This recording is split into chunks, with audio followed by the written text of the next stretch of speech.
Are you looking to leverage the latest and best ideas to grow your advisory business from the best minds in the industry? Join us every Wednesday at noon Pacific for our speaker series, featuring dynamic guests sharing real strategies for real results. Brought to you by The Best Notary, where we help estate planning attorneys grow their business with less stress and more success. Hi, everyone. So welcome to another session of the Best Notary Speaker Series. Today's guest is Laney Lyons, and she'll be talking about grow your probate packet, your practice through the holidays.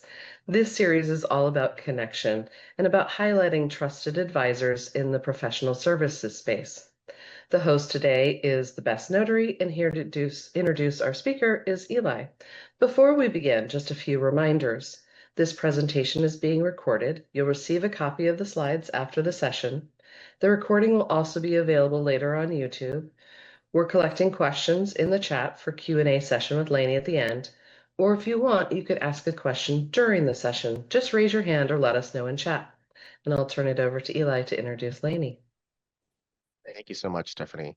My name is Lyons, CEO at The Best Notary, and I am so pleased to have Laney here with us today. I met Laney, I think, a couple of years ago when very graciously her team over at Back Office Drafting, which she has since sold, brought me in to speak to their estate planners about our outsourced estate planning signings service. And we got a couple of really great clients from that, including Jeff Austin, who was working in Argentina for a whole year.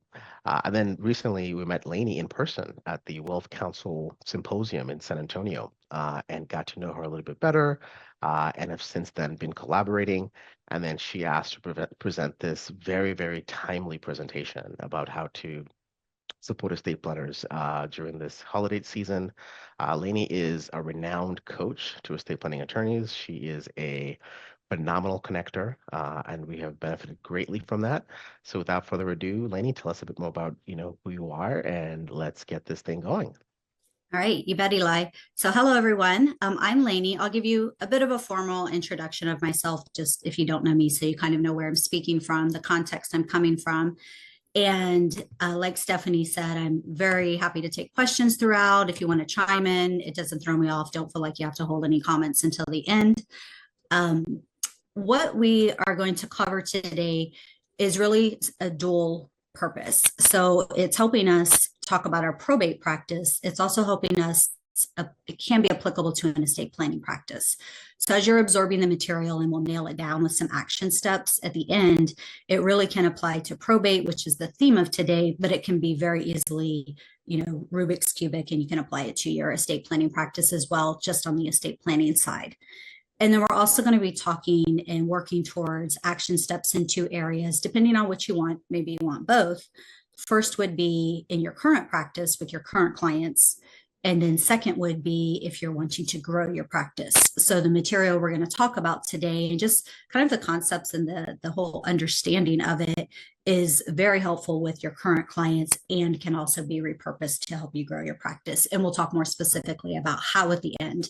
But I just wanted to put that out there so you don't go through it with your mind going down one kind of narrow path. It's really very broad. It can apply to both practice areas. It certainly applies in-house for existing client relationships and can be used to grow. And we'll talk about how to do that at the end. So just a quick bit about myself. I have about 28 years of experience now in the legal industry. I tripped into a law firm literally through a temporary agency when I was 21 and what I wanted to do with my life, but I had to pay my rent. So I was like, well, getting a job is probably the first on the list. So they placed me in this law firm. I didn't know anything about anything. One day I'll share a picture I found the other day of me I wasn't going to work, but I remember the outfit and that I wore it to work. In this picture, I was on a cruise and I was like, holy moly, they should have sent me home from work. So I was very rough around the edges, very, very young, but I was a hard worker and I was smart. And thankfully my attorney saw that. And I ended up staying there for 13 years, growing up through all the different positions, drafting, marketing, sales, At the end of that, we were licensing our process to other estate planning attorneys across the country, and I would fly in and train them. So just a huge opportunity to grow, but also I just really stuck in the estate planning field, like most of you that have either started here or moved into this area of practice. It just has something that connects to your heart. And we're actually going to talk a little more about that and how that's applicable in this area. Just some other things, just so you know the context that I'm coming from. After I left that law firm, I started volunteering internationally across the world in orphanages and whatnot, and realized back in that day you worked in-house and I couldn't really run a law firm and be gone for weeks at a time. So I transitioned out of there and started a outsourcing funding company with a partner, and then we grew that. I sold my half to her, went on to have a kid and do some other things, and then I started back office drafting. A lot of you have heard of that. It was pretty much the first company that did outsourcing for drafting. So I grew that for about a decade and then sold that a little over 2 years ago. In that interim, I also started a company with a partner that did team staffing and coaching. So we initially co-created the first national key assistant coaching program ever. So there were a lot of programs for attorneys, but really nothing for the team. So we would have attorneys bring their team members to Wealth Counsel, actually. And while the attorneys went in one room, we would take the team members in the other room and coach them on how to support an entrepreneurial attorney. And then we started a company around that, wrote a couple of books, and I sold that to my partner as well. So you kind of get a theme here. So I like to build things and then sell them to my partner and build something new.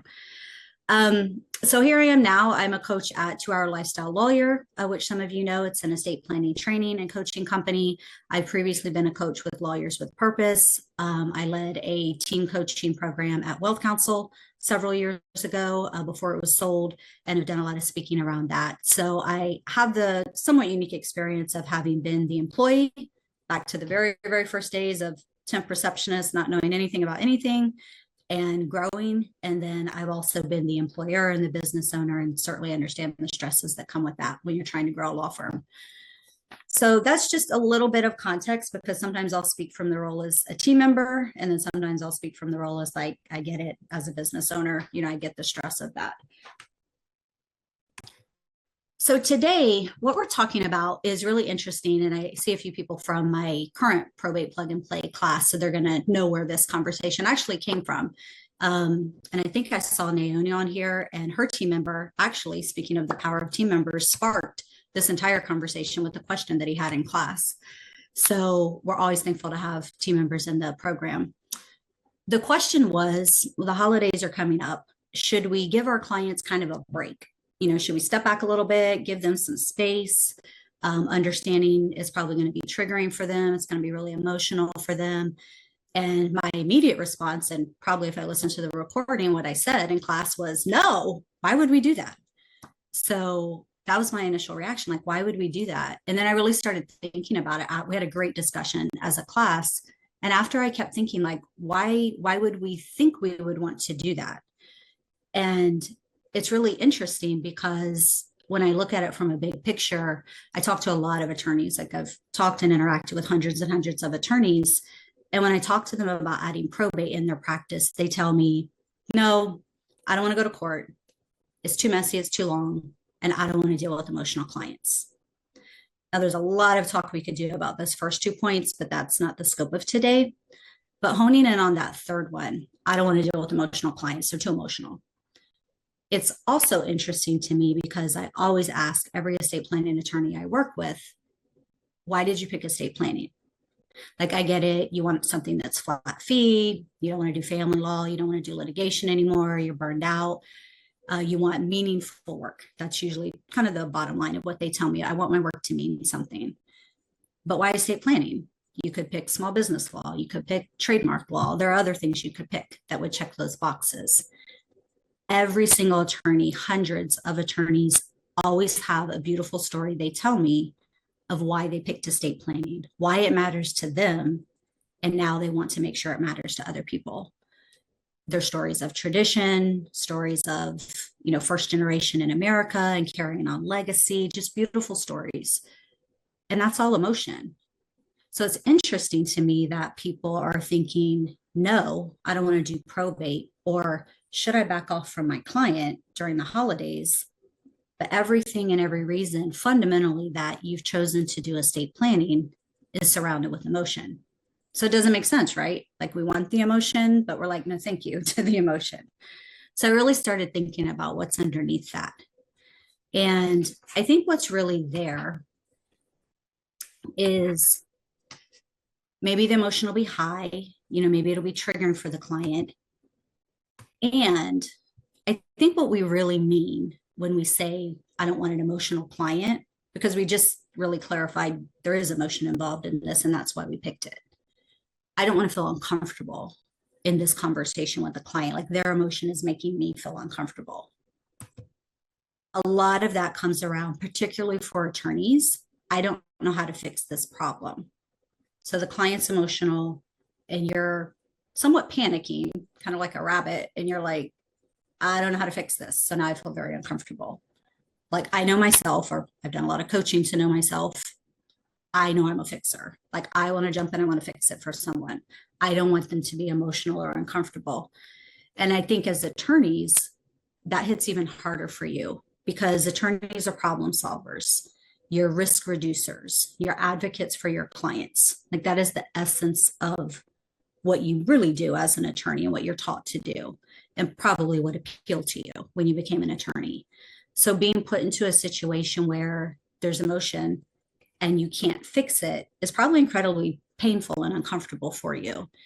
And I think a lot of that is what people are really trying to avoid, because they do want work that's meaningful and they do want to be part of a meaningful experience with the client. They just don't want it to feel uncomfortable and out of control, and they're not sure what to do to fix it. And then from a practical matter, because you do have all that pressure as a business owner, you're trying to get cases closed, you're trying to make sure you're profitable, you have to make sure you're billing. It takes too much time. Like I care about this client's emotion. I'm not being not compassionate, but I also have a lot of stuff I have to get done. Like where does this fit in my process? And so a lot of times I'll have someone tell me, especially when they're talking about doing probate, I'll hear my paralegal on the phone for an hour with this client who's just so emotional, and it takes up too much time.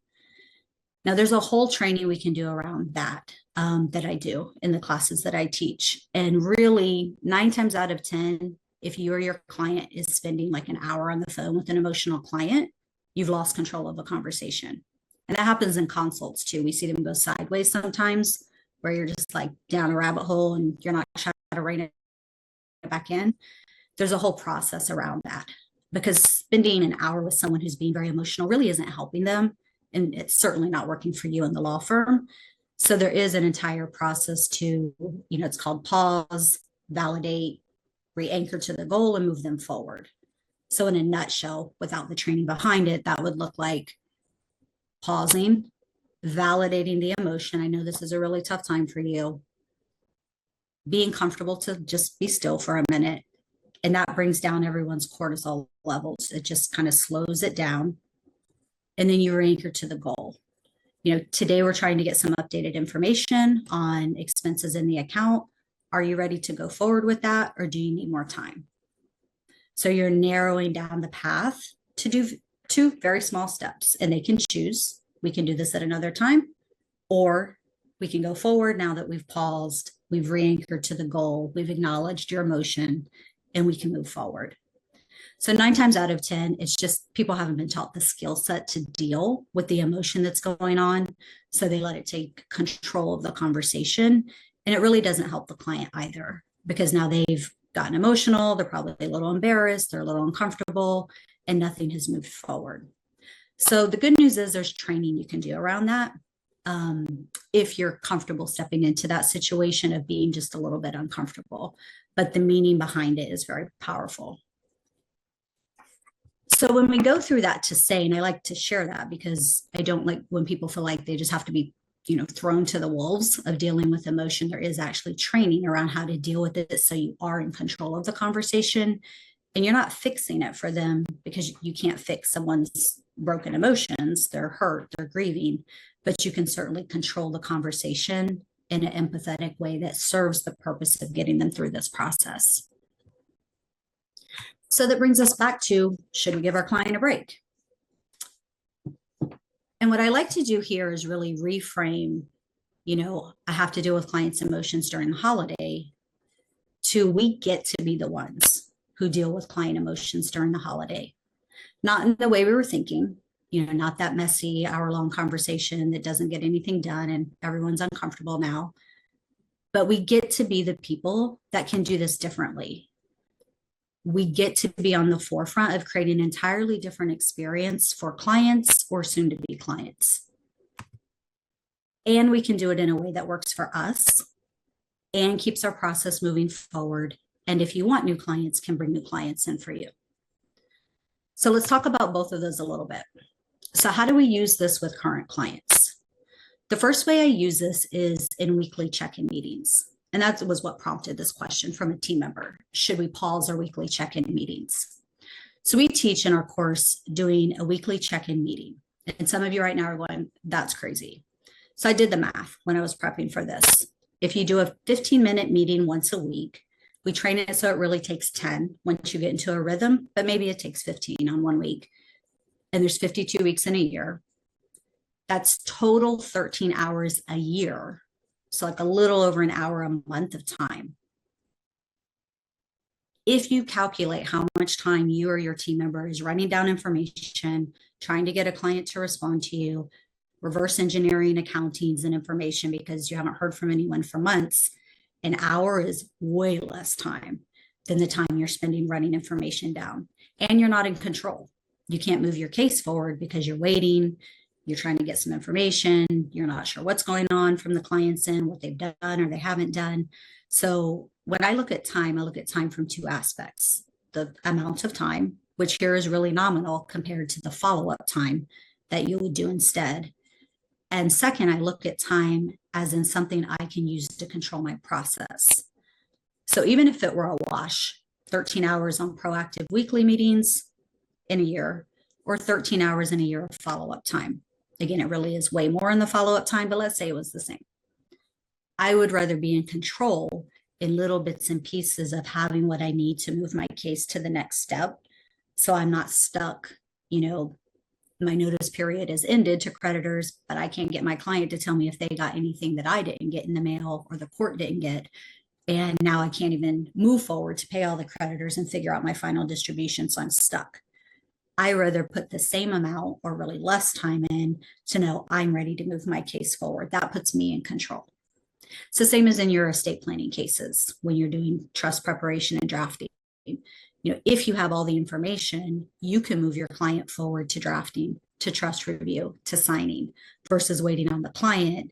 And when they send it back, maybe you're out that week, maybe you're busy that week with something else. It always comes back at an inconvenient time. So time really is two things to me. It's time, and it's time as an ability to control the pace of my case and keep it moving forward. And I think both are important because sometimes in certain things, the time will equal, but the control versus the reactive nature is hugely important when you're trying to run your practice. So when it comes to weekly check-in meetings, it's really thinking through, would we pause these? Absolutely not. So we know at this time of year that clients are going to get overwhelmed. They're going to get distracted. They're going to get emotional. They may get, hijacked by family members asking questions or planting seeds, or they're unhappy or whatever. It all happens, and it's going to happen. We can't control it happening, but we can certainly not send our client out there into that alone with no weekly check-in meeting, not keeping things on pace.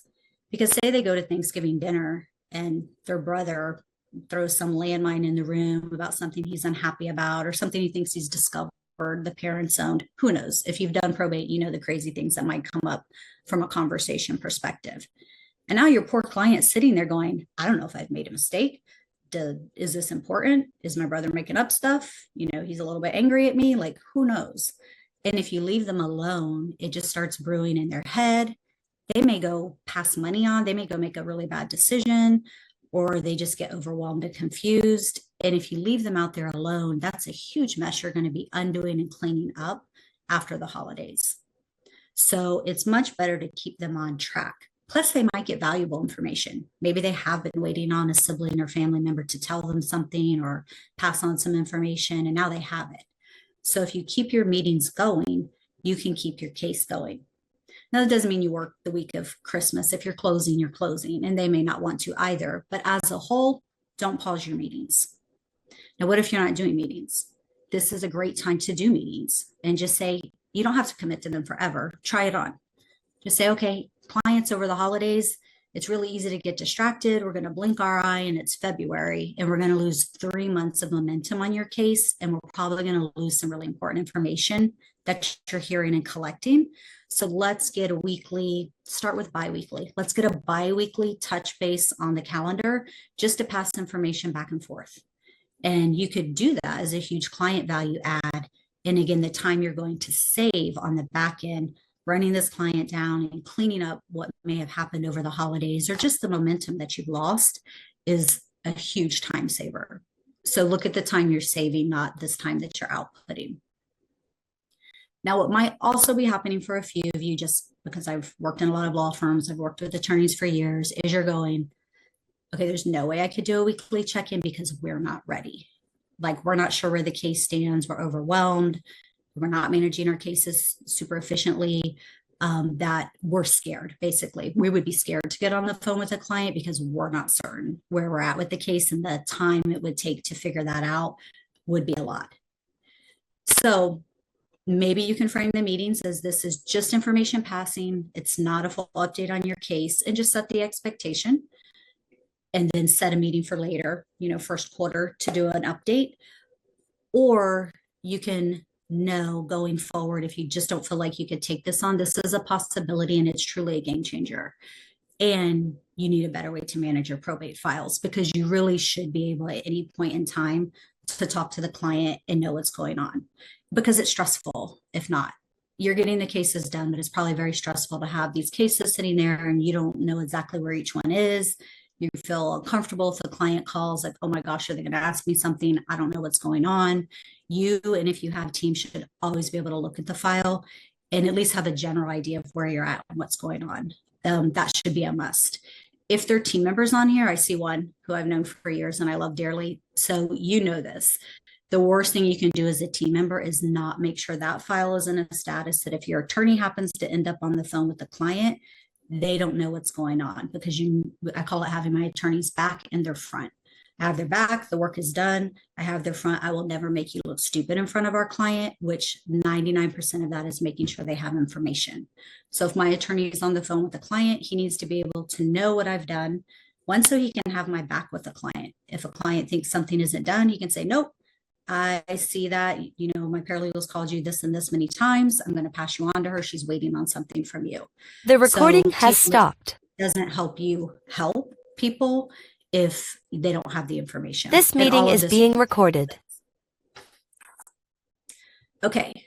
So again, I'm not watching the chat. Feel free to ask questions. Best Notary team, feel free to interrupt me if there's one you want me to address right now.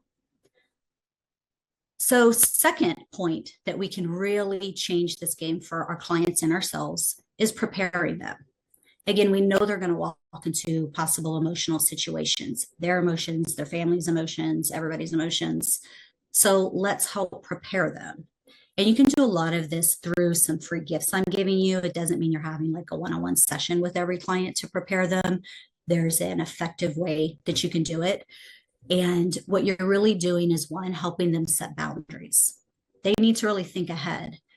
Do I want to talk about this with the family or do I not? Maybe they do want to have like a mini family meeting. Maybe the relationships are good and it's a good time to touch base. Well, then they need to be prepared with a quick summary of what to tell their family, the status. And this can be big picture. It doesn't mean they're going account by account. Again, maybe your files aren't ready for that, but it can mean that they're saying, here's the phase we're in. We're in the waiting period, waiting for the notice period to expire. That's going to be at this point, and you'll see a lot of movement then. Even a mini update like that is very helpful. And give them some type of tool to collect information. So they don't need to answer their family's questions, but they need to take them down and then be prepared to bring them back to you. So just prep them. Do you want to talk with the family about this over the holiday?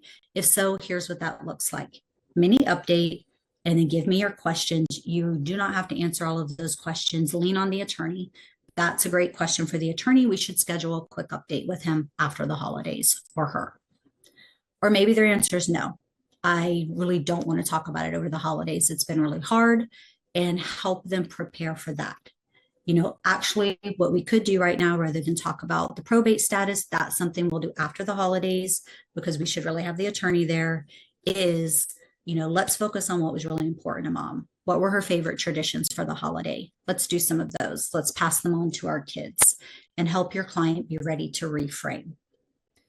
So we have for you, I'm going to give you a few examples, but we're giving you 3 things. We're giving you today an emotional and communication guide for clients, which actually helps them with language to reframe things so they're not making it personal, like them as a person. They're leaning on the role of executor, the role of attorney, the process of probate. So for instance, if they say from expectation setting, and this is all in the guide that you're getting, let's talk about this. We're not going to discuss it over the holidays. What we'd like to do is enjoy time with everyone. We'll plan to go over this after the holiday with the attorney's guidance, because I don't want to say something wrong. I don't want to misexplain something. That's what the attorney's role here is. So help them be prepared with a message and a way to bring it down with their family and set that boundary. Also have them ready with an escape hatch. Somebody might push it a little bit. Again, I really want to just help them anchor. I really want to be having this as a peaceful time. Let's revisit this with the attorney after the holidays. The recording has stopped. With 1 or 2 statements. Then help them be ready for common questions. And we have kind of a cheat sheet in the guide we're giving you that you can. This meeting is being recorded. And a lot of this is, what is the person asking me? So what is my brother asking me if I'm executor? And what might they really be saying, so that you're answering in the best way possible. So they might say, why is this taking so long? What they could really be saying is, are you doing a good job? Like, do you know what you're doing? Are you doing what you're supposed to? So an appropriate answer could be, probate takes a lot of time. There's deadlines, there's waiting periods, tax filings. I'm working very closely with the attorney to move things along as fast as possible. So the tip in this is they reference the process, not themselves. So they're not saying, I'm moving this along as fast as I can. I'm stuck waiting for this period to expire for notices. It's the process, and it's the role of executor. And so you can help them. We have like 10 possible questions, or most common questions, and how to answer them. And then it also helps them in the communication part of the guide learn to bring more neutral language. So it's bringing things down. So don't say things like, I don't have control of that. Again, put it on the process, the document, the role of attorney, the role of executor.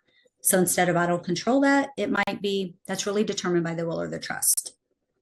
Instead of saying, you'll get your share later when we're done, distributions happen once the court approves everything. That's not my fault. The process requires certain things, until we can move forward. There are certain things that we have to do. It's the process. It's what's required by law. So you can see the shift in that from like a personal reaction to keeping it very neutral. And these are things, one, they do actually work most of the time, but it also helps your client feel more prepared. So again, we're not sending them out into a situation we know is going to be dynamic. It's going to be possibly emotional, with no armor and no tools of what to say. So just like you're uncomfortable sometimes dealing with an emotional client, your client's likely going to be very uncomfortable dealing with their family. They've probably never been an executor before. Maybe they're questioning if they did something wrong. And we don't want to send our client into that. One, we just don't want to create that experience for our client. We can support them in that. And 2, if they get blindsided by their family during the holidays, they may come back questioning you, questioning the process. My sister said her husband's mom died and this happened and that happened and what have you. So you want to have your place to control that process as much as possible, or at least prepare your client as much as possible, because you're going to be dealing with the cleanup, trying to get your probate back on track with the client. And this is something you can do even if you don't feel like your files are quite in a status to do check-in meetings or things like that. You can schedule a post-holiday debrief. So January, February, especially if January is a slow time for you, which happens sometimes if you haven't been attending to your pipeline, it's a great time to do your probate debriefs and get things moving forward. So pre-plan meetings now to meet with your client when they come back, because if they did get emotionally hijacked, if somebody did throw a bomb into your process, you want to get that cleaned up as quick as possible before your client gets totally derailed from the probate process. I always like to preset things rather than tell the client we'll meet after the holidays. Set them now. That's not an irrevocable decision. You can always move the meeting if you need to. But again, it saves so much time of your team running the client down to try to schedule things. And if they did get emotionally hijacked, they're going to hide from you. So set it now. And then if you need to move it, again, don't get nervous. It's not set in stone. You can always move it if you don't feel prepared, but it's a great thing to do to save time and keep the client moving. So what we can do from here is we can really use the holidays to create the experience that we want rather than kind of avoid it and clean up the mess later. So what does that mean? We can support our client from getting the emotional hijacking experience we just talked about. Questions are going to come up, so just preset a time after the holidays to deal with them. Don't lose control of the client. That's the worst thing to happen in any process, really, but probate in particular. And then clients do get distracted and overwhelmed. So instead of pulling back during the holidays because they're distracted and overwhelmed, you want to lean in and do those weekly meetings so you can keep up with your client and keep them moving during the holidays. Doesn't mean you're expecting them to do a ton of active work on the case over the holidays if that's not what they want to do. Like you're not asking them to fill out forms and move assets around. It is the holidays. Maybe they don't want to do that, but don't lose control of them. So stay in touch with them on those weekly meetings. Keep exchanging the information, even if it's building a bit of a to-do list for them after the holidays. It's the losing track of them that's the hard part. Anyone who's done a lot of probate knows it's really not the doing of things in probate. It's getting the client to continue to engage with you during the process that really slows things down. So how else can you use this in your practice? So with your current clients, you can certainly take control of this. So you have the emotional and communication guide we're going to give you. It's like a workbook. You can repurpose it, send it to your clients. You can do a workshop around it for your clients. You can do mini videos for your clients, whatever way you'd like to communicate with them. But any client you have in process, this would be a wonderful thing to add to them. You can also grow with it. So if you're at a place where, of course, you can use it with clients, but you also would like to start adding clients to your practice, you can share this with organizations like hospice, death doulas, treatment centers, anyone who's dealing with people who have lost a loved one or are going to soon lose a loved one. Again, start preparing them with tools, start preparing them with information of how to deal with the process. Maybe they haven't even started the probate process, but a loved one has died and they know they're named executor and they're just going to get blasted over the holidays with what's going on, what do we do? You can position yourself as the attorney who actually helped prepare them. And then they're very likely to use you as the attorney for that process. You will also likely, if you share this, pick up a lot of clients who tried to start the probate process, but then quickly realize they don't know what they're doing and they don't want to do all that work. So they maybe filed some paperwork, but the case is just sitting there. And now you can position yourself as someone who can, in a very empathetic way, move them forward. Because again, most attorneys have that knee-jerk reaction of, oh, it's the holidays, I'll pull back and give my client some space, where you're one of the very few attorneys who are leaning in, saying, actually, I'm not going to abandon you, client, during the holidays. I'm going to give you some tools to support you, and then we're going to have a touch base after. So if you choose to work with me as your attorney, this is how I help my clients. This is how I support my clients. You can also share with past clients, even just estate planning clients. Maybe they've lost a family member, you just don't know. Maybe their spouse, or their sister or their brother-in-law, someone in their family has lost a loved one. So you can just repurpose this as maybe you've lost a loved one or someone dear to you has lost a loved one. Holidays can be hard. We wanted to prepare you with this that we use for clients we help in the probate process. And we wanted to share it with you as well in case you're experiencing a loss.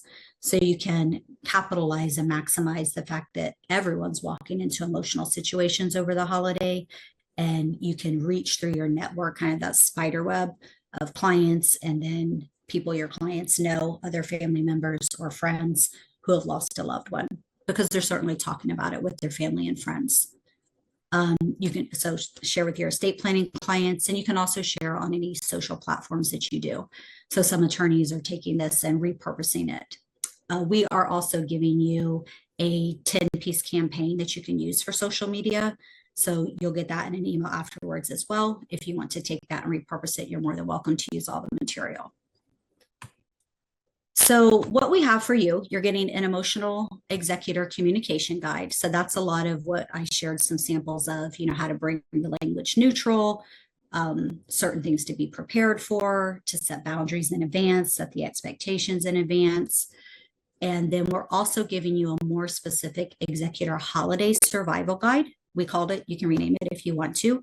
So that's also a workbook, but that's just sample Q&As. If it were me and I were actively working with clients, I might even make those into like little, little games you play, like where you pull a card and it has the question and the answer, something like that. Not that they're going to carry it in their pocket, but it would be kind of an interesting way to get that information out at workshops you're doing or seminars you're doing, where it's kind of something a little eye-catching that you could give them that they could use. You're also going to get the 10-part social post campaign, and you're welcome to repurpose those as you like. So if you want to receive those, that's the email address you would send them to, and we will send them out to you later today. And if you have any questions about them, you feel free to reach out to me for any ideas. And then we also have coming up, if this is interesting to you, maybe you don't do a lot of probate and now you're like, you know what? I'm actually not as afraid of probate as I thought I was. We have two things. We have a new offering, which is our probate plug and play course, but it's just carving out the sales and marketing part. So I've had quite a few attorneys say, you know what, I've actually been doing probate a long time. I'm really comfortable with the legal technical and I have a good process, but I would like to grow that practice area. So this is the sales, the marketing, the offer creation component. It's a training course, and then you get 6 months where every month you get a new marketing campaign and you get a monthly group coaching call about marketing strategies. So that's available. And then we also have our full flagship course, which is the marketing and the sales, but also the legal technical and the process to manage the client. So both of those are available. They start again in January 20th will be our start date for these new courses. We do have a special going through the end of Black Friday, which is November 28th, of $500 off. So those are the links. I'll also share them in the chat in a minute, so they're clickable. If you want to save those, it gives the entire agenda outline, some testimonials from people if you're interested in hearing what people had to say. So this is what I came to share today. I'm going to go ahead and stop sharing in a second, and I'll take any questions you have. If you're having an experience with the client and you want to ask for some feedback, ask how it could be dealt with, feel free to. Anything I can do to support you here. Fabulous presentation, Laney. Thank you so much. Yeah, you bet. Such wonderful information. So my question was, sometimes clients go MIA completely, right? We are supporting a bunch of estate planning attorneys. It's time for their signing meeting, and then they like completely disappear. So are there any tricks of the industry when people just like are not responsive at all for whatever reason? Yeah. There's a couple of things you can do to avoid that. A lot of it is how you deal with the client from the beginning. So I'm a huge fan, one, of pre-scheduling things. And so you'd have to think, Eli, how you would do that with your team when you're working and supporting an attorney. But the more you pre-schedule things and keep it moving, the less you lose momentum. And people tend to show up when it's scheduled, or at the very least, they'll communicate with you to reschedule it versus not responding when you're trying to reach out and schedule it. So it's a nuance, but it's a huge difference. So for instance, when I would get hired by a client, I would schedule everything out in the process. Now, when I start talking to attorneys, they're like, no, like, I don't know how long it's going to take me to draft. I don't know this. There's so many unknowns. It kind of panics them a little bit. And just being like super honest, after having worked with a lot of people and myself, that means you're not in control of your process. If you cannot say, I will be ready for signing in 2 weeks, you're not in control of what's happening between those two meetings. So Eli, if I were a law firm and I were using you, the day I get hired by a client, I should be able to book out every single meeting I'm having and my meeting with you. Maybe I got times from you ahead of time and said it should be 8 weeks from now ish, give or take a week, give me a few options, but I should be able to move that ahead so that we're not reactively trying to run the client down. We're proactively moving them through a process, and it's a very different momentum. So it's a reflection back on us as the law firm and the legal professional to say, I'm actually not quite in control of my process if I can't schedule my client out. And again, I have to tell myself this all the time. If you've worked with me before, I'll always say, like, it's not an irrevocable decision, because that calms me down. So I'm like, but what if this and what if that and what if it rains that day and what if the client doesn't give me a name, and just all the things pop up. And I always go, okay, I can move the meeting. Like, I don't have to do the meeting. But 9 times out of 10, if we schedule it, the client will show up and you will show up. And the expectation that's set there, unsaid, but very clear, and I actually like to say it with clients, is the expectation is we'll show up. So being proactive is the biggest thing you can do. And then keeping the client, a lot of times the client slows down. This is in probate and estate planning because it takes too long. And I don't mean you have to collapse it into like a 2-day session, but if it's taking longer than 6 weeks to get the estate plan done, the drafting done, it may be taking too long. The client starts disengaging that emotional high you had them on, where if you map out how your client feels, which you really should, when they come in for a consult, what are they feeling? How do they feel when they leave? So they're probably coming in nervous, overwhelmed, scared of what it's going to cost, scared of making the wrong decision. Same thing with probate. They're coming in scared they're going to mess it up, scared their family's going to get mad at them. They're going to let their loved one down, scared they're going to do something financially wrong. And when they leave the consult, they feel like, okay, still a little overwhelmed, but I've made a decision, so I feel better. Whenever we make decisions, we feel better. We're like, okay, I've made a decision, and our stress goes down. But when you take that through the estate planning process, now how do they feel going into the design? Maybe still a little nervous. They're stressed about deciding certain things, but at the end of that, they feel really good. They're like, okay, we've made good decisions. We've gotten counseling. Like, we know what we're going to do now. Then you have trust review, then you have signing. If you do that, how they feel before and after, you'll realize if you stretch that signing out too long, you just lost all their emotional attention. It's not that they feel bad about their estate planning or upset about it taking too long. They're just onto something else. So I would really take a look at your process, and instead of saying, can I do it faster? Say, how can I do it faster? I am going to do it faster. How can I do it? Not can I do it? Because that's like a yes or no. Just say, I'm going to do it faster. I'm going to work into a 6 to 8 week close my case process. How can I do that? And there are ways to do that. There are absolutely ways to do that. We used to do on average 15 to 20 clients a month, and it took on average 4 weeks. And we didn't have a huge staff. So it's very doable. It's just pulling it apart and kind of saying, how can I make it work this way, and building into that. It's not an overnight change. So those are the biggest 2 things I would say, Eli: setting the meetings ahead of time with the expectation everyone shows up.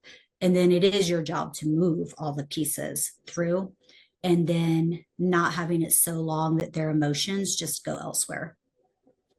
I also then am a fan of putting in, if you'll say it better than this in your engagement letter and as you talk to them, but basically if you sit on the file and you won't show up for your signing and everything is done, then if it goes more than 30 days, we've been reaching out to you, there's an additional fee.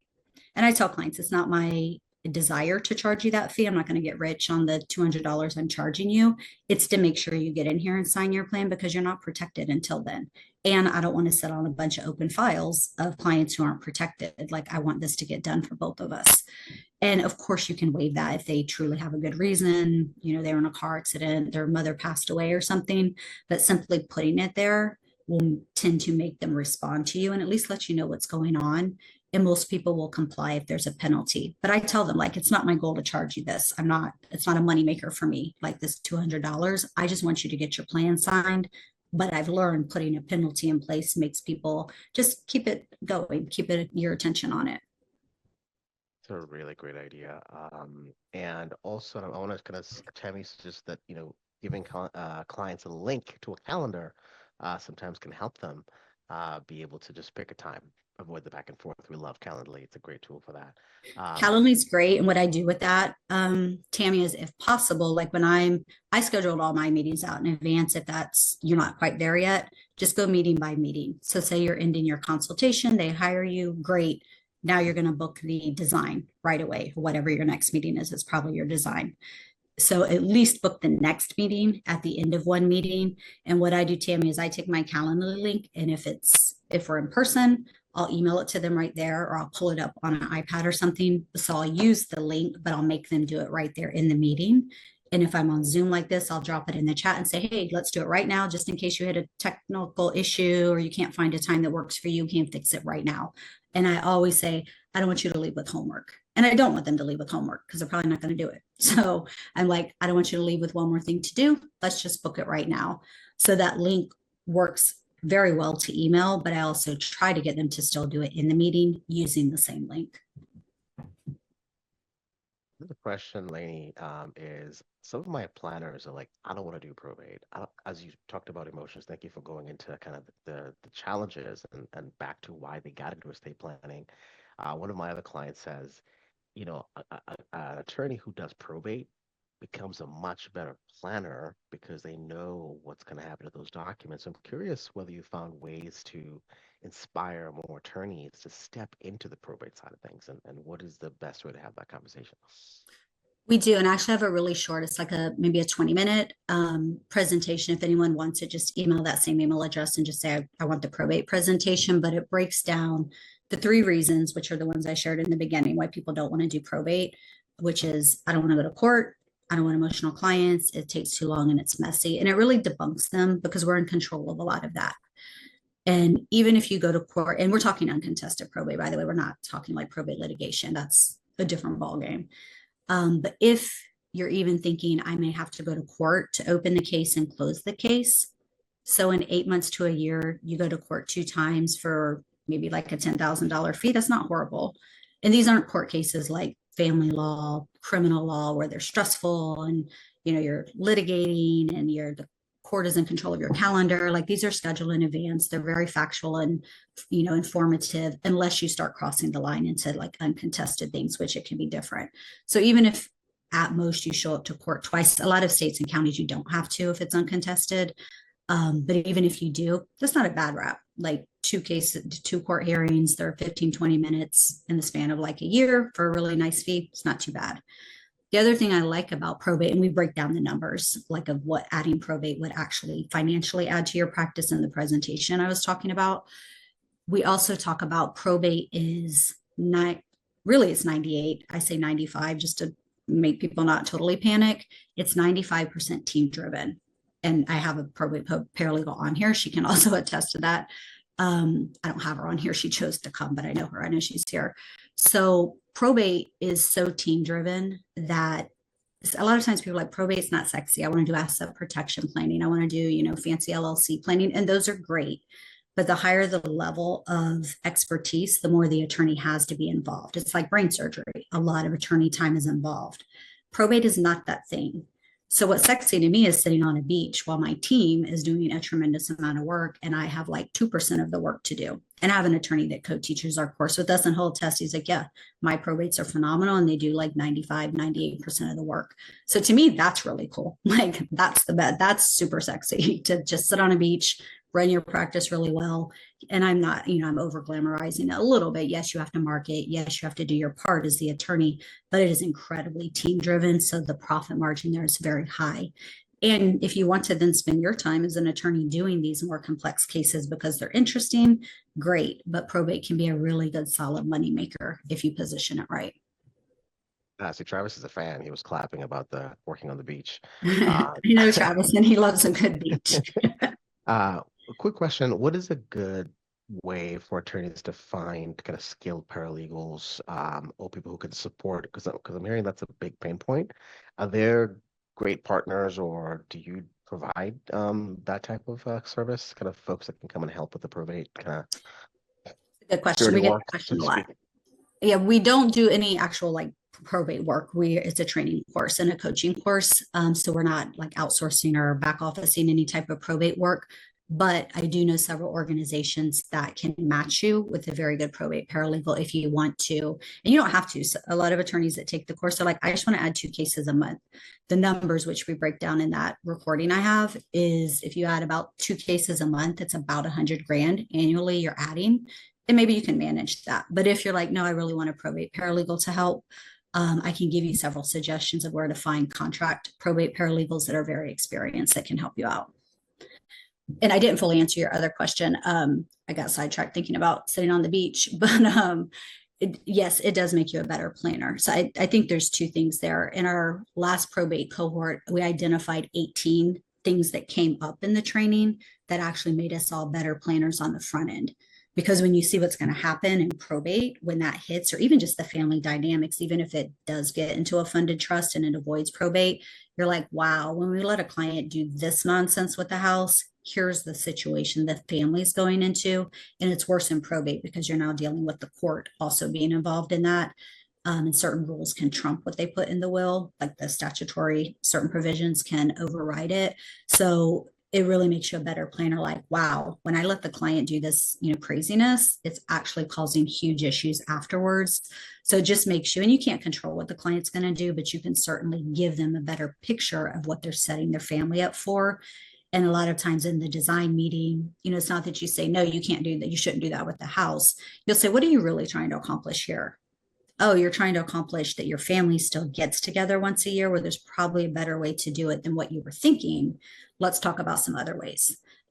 So you can still get the client's goal and intention accomplished, but not in such a messy way. So it absolutely makes you a better drafter. And then also, to me, it's like we do all this planning with clients. You get the client, you do the hard work of marketing, of winning the client's trust, you do great planning for them. And this is being there in that moment, one when they really need you. And they're not there because they passed away to advocate for themselves and their family and all the things that were so important. You, again, get to be the person in that position. And it doesn't have to be in a hugely taxing way for you, but to really show up in that moment for the family can be very, very meaningful. It's like the bow on the end of the meaningfulness that you were seeking in the first place. Way back when I was 21, my friends, they would kind of laugh at me. They'd be like, oh, you work in a law firm? Y'all do like when people die, that's super depressing, isn't it? And I was like, actually, it's really meaningful. And yes, it's sad when we lose a client who's passed away that we've known, but to sit across from their spouse or their adult child and have them say, like, I don't know what to do now, but I know that you've been with us for years and you're going to make sure everything's okay. Like, I trust you. My dad trusted you. To be there in that moment is really, really meaningful. So if the meaning is what's it for you in estate planning, this is that, like, times 10. And you're also leaving money on the table because you already won that client and family. So you might as well do the after death work.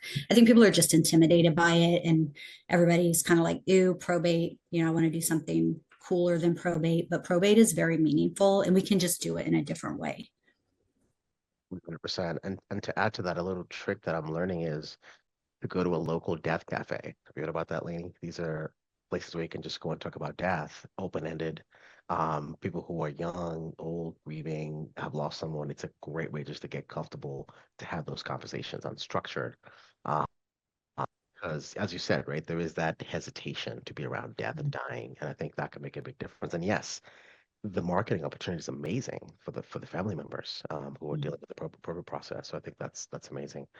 We've got about 5 more minutes left. Does anyone have any questions for Laney? This gives such a great presentation. Do you have any questions? Got a few folks left. Looks like folks might not have questions, but I have one more, which is how do I screen? Because probate, as you said, there's contested probates, there's trust admin. Is there a good way to screen for cases that are not going to be cases that are going to end up like, as causing trouble? There's 2 things there. There's one, setting up in case it does happen, because sometimes the best screening, something even the client couldn't anticipate will happen. And then, yes, there's screening. So we go through this heavily in our course. One, when we're helping everyone get their engagement letter together, we talk, and it's a decision of how you want to handle it, but we talk through the pros and cons and make sure we have good language of what if this case does become messy or contested. Do you even want to handle it, or do you refer it out? But getting very clear in your engagement letter and just with yourself, do I keep my fees?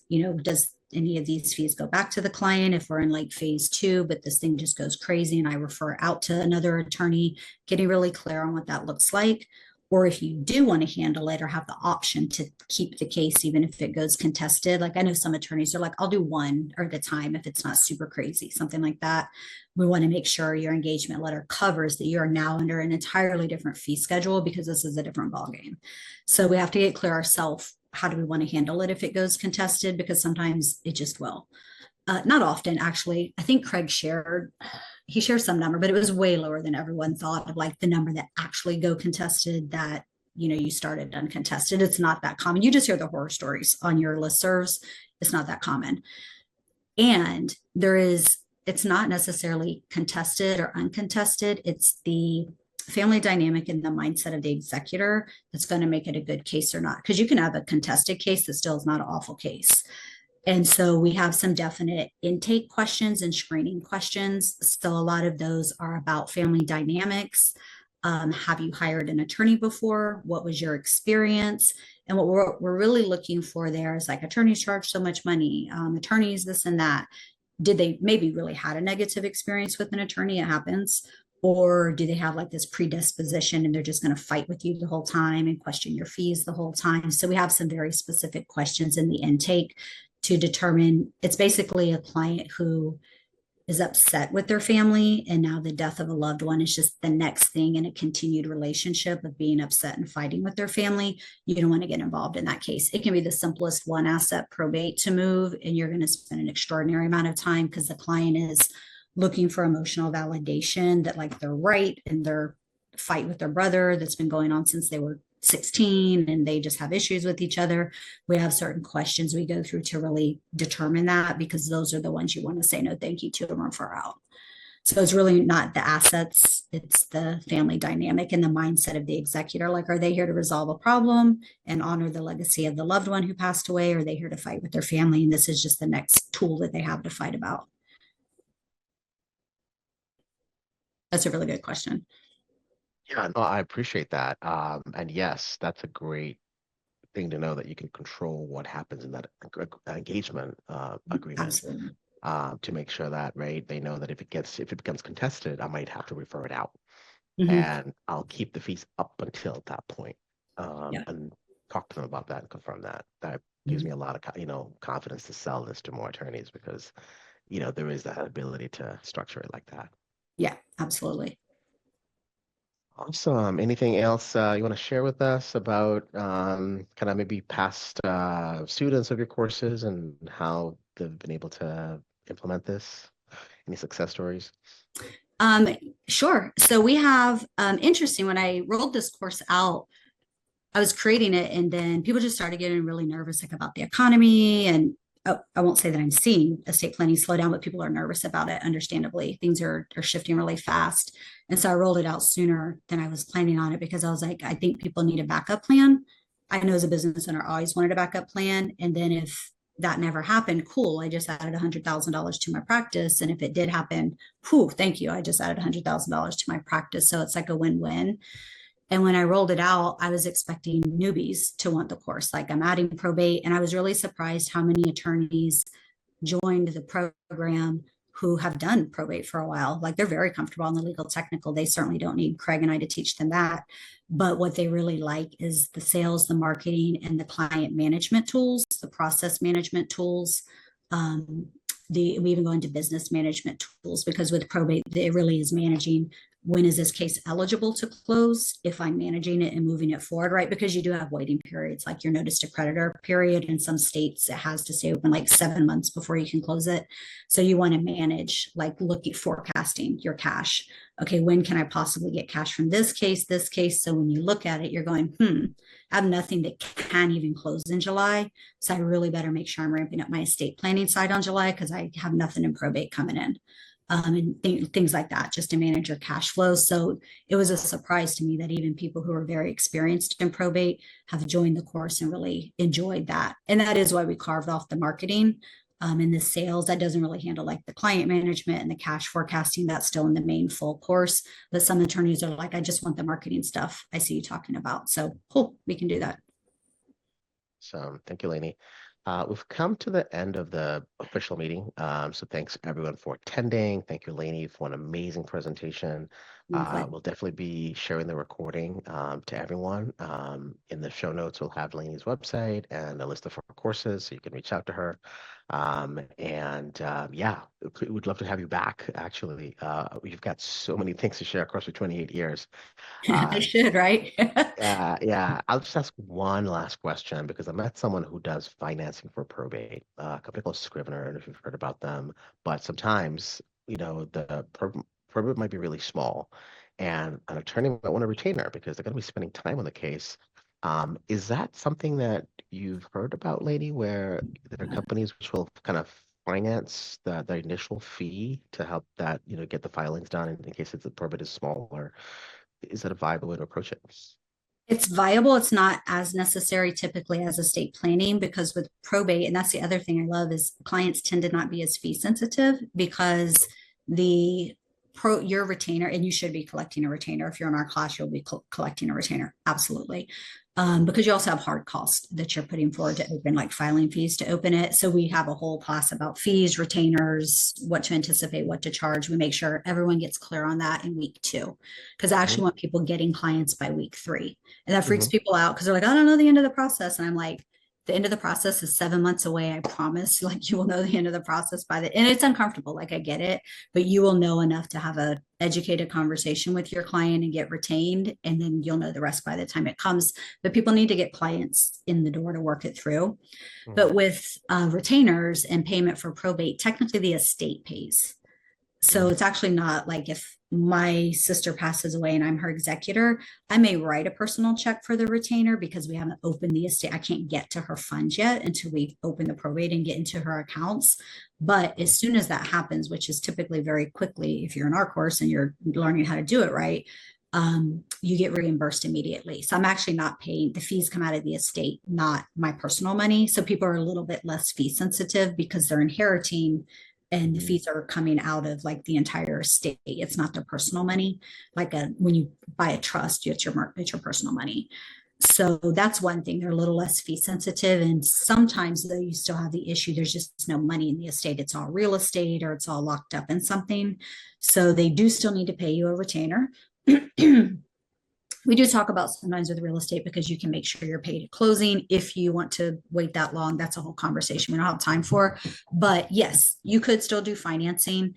It's just that typically, because you get paid back so quickly, unless there's no cash in the estate, they may not need to do that because they can write a check and get paid back in a couple of weeks. Totally makes sense. So it's when there's illiquid assets is when. Yeah. But in a case like that, it could be definitely a feasible thing. Yeah. Wow, Lady, thank you so much. We are more than grateful and looking forward to getting this out to everybody who registered and, of course, to our broader audience through our YouTube channel. We're waiting for your YouTube channel, too, because I'm sure you've got so many things to share. I'm happy to help you get that up and running. We've got really good people who can support you. But yeah, we'll go ahead and close it out right now. But looking forward to working with you closer and helping get this good information out to more attorneys. Thank you. Thank you for watching the Best Notary Speaker Series. Come join us on Zoom every Wednesday of the month at noon Pacific and 3 p.m. Eastern. Please don't forget to subscribe to our YouTube channel to get notified when new episodes are released. This speaker series is sponsored by The Best Notary, your trusted document concierge from Maui to Maine.